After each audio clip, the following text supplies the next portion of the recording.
And guess what God is doing? God ain't tripping about it. Aaron, your duties are done. Right? It's over. Turn it over to the next one, Eleazar. Eleazar, you're going to lose your daddy. But you're going to walk with the one whose responsibility it was for your daddy's downfall. And guess what you're going to do? You're going to serve him while he serves the people. Because you're taking over your daddy's duties. And y'all going to walk hand in hand back down this mountain. Why? Because Moses got to get the people to the promised land. That's amazing to me. How sometimes our actions that we just take for granted affect other people. They're ripple effects. Right? I talked to someone yesterday about an action that they entered into.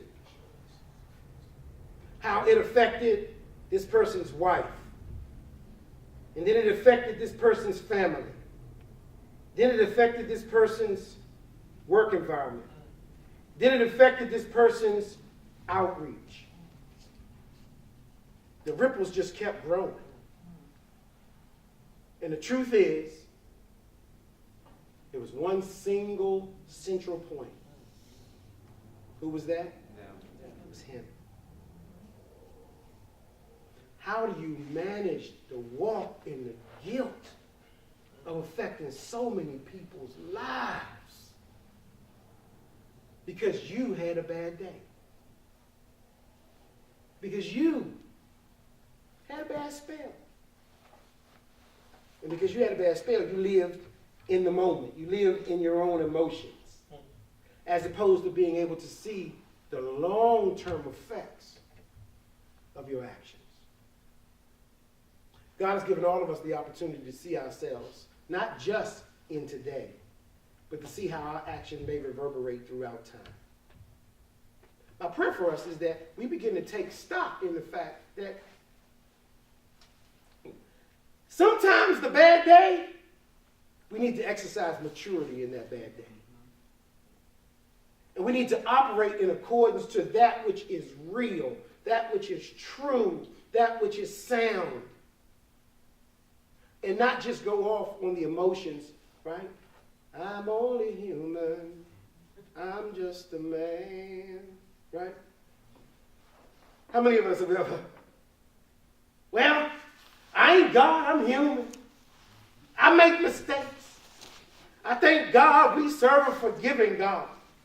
Ain't that why Jesus went to the cross?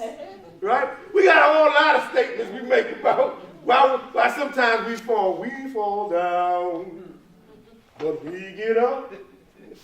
Because a saint is just a sinner who falls down and get up. Right? We got all ways. We got ways to articulate, ways to discuss or explain why we fall. But the truth is, those explanations most often are inside of our fort.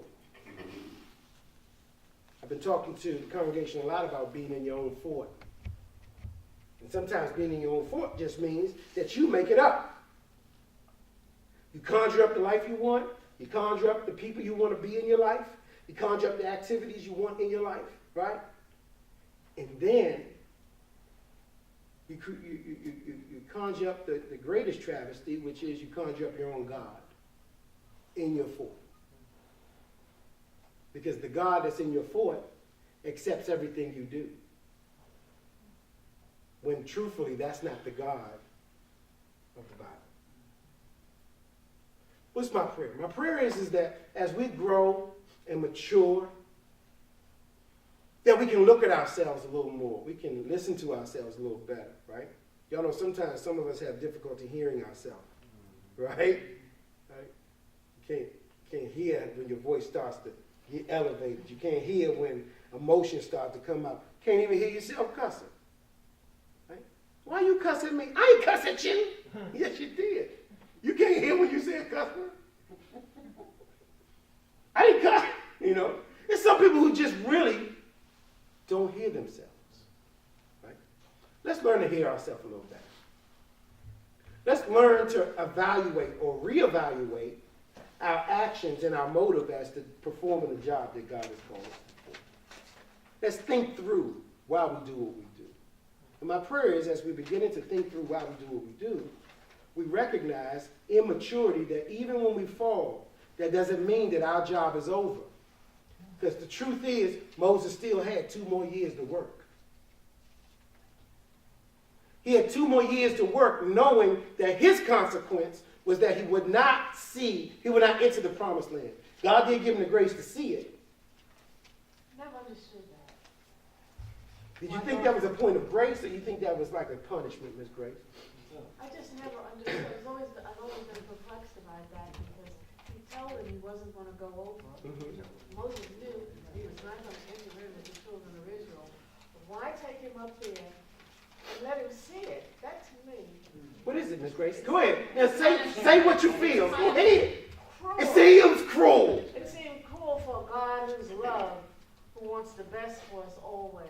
That has just always perplexed me. Because that's it not makes his nature. because it's not the nature in which the God you created in your fort would do. Because the God you created in your fort, Miss Grace, is not cruel.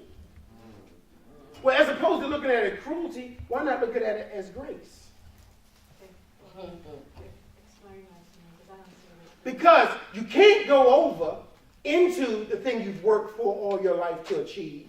But what I will do is allow you to see that all your work was not in vain. They made it.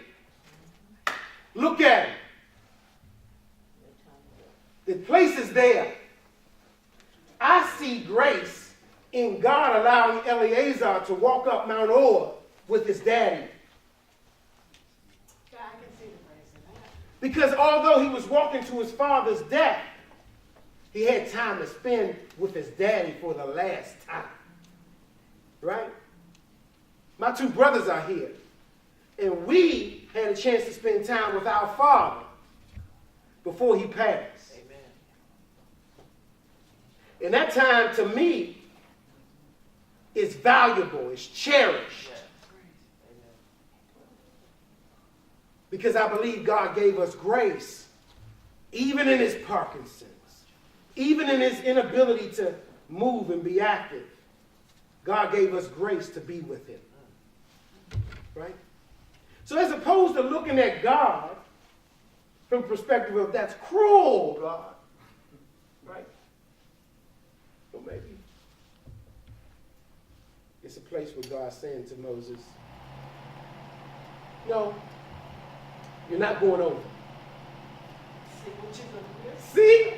That comes from internal stuff. See what I'm saying? Right? But what Miss Grace is saying is true of all of us. Right? Why I want to see what I can't hold, what I can't taste, what I can't touch. Some people do this, and Moses may have asked her. We don't know the intimate thing. Well, what we know is that. He may have asked them to just see it. Well, actually, I know Moses. I messed up. What I do know is that Moses asked God to recant. Can I go? Can I go over? Can I go over? Can I go over? And God said, I'll let you see. Right? I'll let you see it. So it was him being nice and being Gracious. gracious. So you can let him see it. Gracious. That's the flip side. Well, not just the flip side. That's God's side. Huh? He's just saying that he could have died in there. Oh, guess what else he could have did? He could have said, Momo, right? You hit the rock. You go up to Mount Or and transition all your responsibilities to Aaron. And Aaron and Eleazar. Now, Aaron, you give Eleazar your responsibilities. And Momo, see? But Aaron wasn't the leader that Moses was. Aaron was a priest. Everybody got a function. And sometimes God places, I can't tell you how many preachers I talk to who stand before the people, understand the text that they preach, bless people with the message, and leave the pulpit disenchanted. Because the text that they preached, they can't live. They live lives in despair. And they say, God, why do you call me to do this when doing this hurts me? Because that's your role. Because that's what you do. Because that's what you do.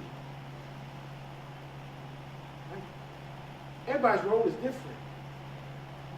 And sometimes we don't understand why some people are able to do certain things and not able to do other things. We think people in their actions remove or preempt themselves from filling specific roles and jobs. But the text tells me that God gives gifts without reproach. The gift that you got, He gave it to you. And He don't have to repent at the gift He gives you. You don't have to take it back just because you do what you ain't supposed to do. Right? He may still have a job for you to do. Are you willing to operate in the function that He called you to operate in? Just because? Are you not willing to operate in the function He called you in just because you failed? Get better. Be better. Do better. Because guess what God operates in? Grace. He operates in forgiveness. One of the reasons why I feel like the Lord led me to name this church Grace Life Bible Fellowship is because of one of my favorite scriptures in the text. My grace is sufficient for you. Right? My strength is made perfect in your weakness. I believe at the core of my heart that God has offered grace to us in this life. And it's impossible for us to succeed, to live, to be